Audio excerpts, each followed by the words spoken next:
यूरोपीय यूनियन ने पाकिस्तान में 21 दिसंबर को फौजी अदालत की तरफ से 25 शहरियों को सुनाई गई सजा पर तशवीश का इजहार किया है। यूरोपियन एक्सटर्नल एक्सटेंशन सर्विस के मुताबिक यूरोपीय यूनियन की नज़र में इन फैसलों को इन जिम्मेदारियों से मुतसादिम समझा जाता है जो पाकिस्तान ने शहरी और सियासी हुकूक के बैनुल अक़वामी मुआहदे ICCPR के तहत कबूल किए हुए हैं। एलामिये में कहा गया है कि ICCPR के आर्टिकल 14 के मुताबिक हर शख्स को अदालत में मुनसिफाना और अवामी मुकदमे की समाअत का हक हासिल है।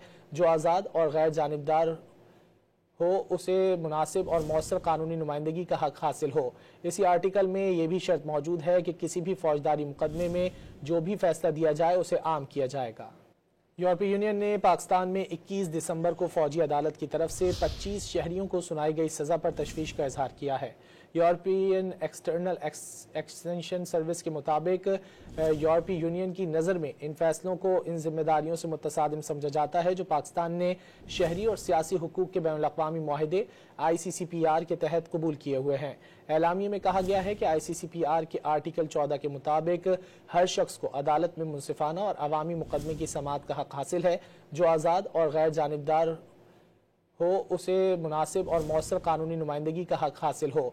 इसी आर्टिकल में यह भी शर्त मौजूद है कि किसी भी फौजदारी मुकदमे में जो भी फैसला दिया जाए उसे आम किया जाएगा।